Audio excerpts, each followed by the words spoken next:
start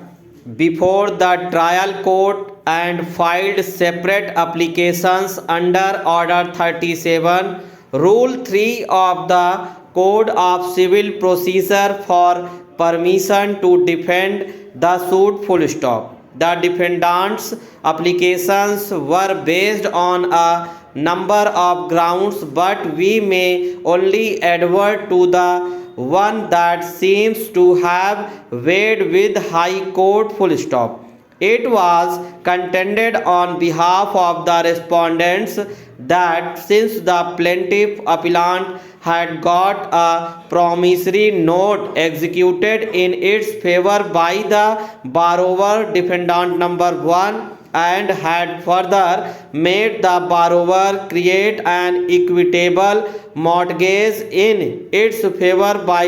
deposit of title deeds, they would be absolved of their liability in terms of section 139 of the Contract Act full stop. According to the respondents, their plea gave rise to a tribal issue and they, accordingly, sought permission to file their written statements and contest the suit full stop para. The trial court by its judgment and order examined all the pleas,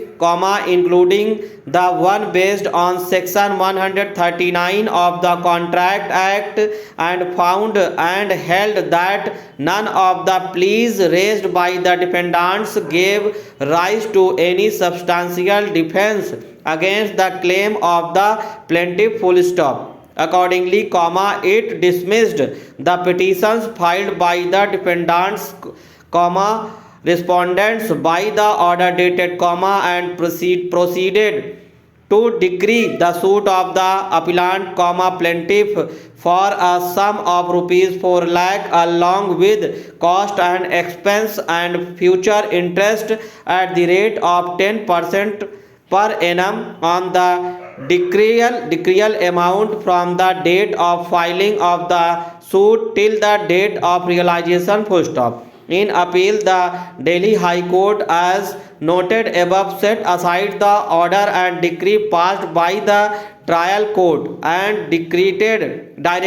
it to allow the defendants respondents to file their written statement and proceed to try to the suit from the stage full stop.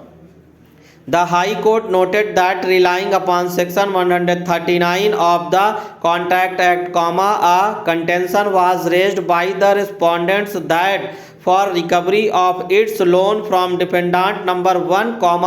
the principal borrower, the plaintiff should have taken recourse first by either seeking to give effect to the promissory note or by enforcing the equitable mortgage full stop.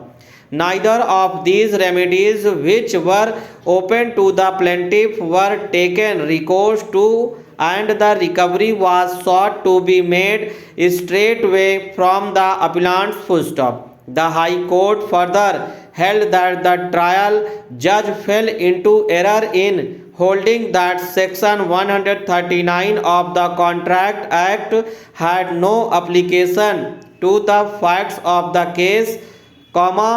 according to the High Court, this was beyond the scope of deciding an application for leave stop over.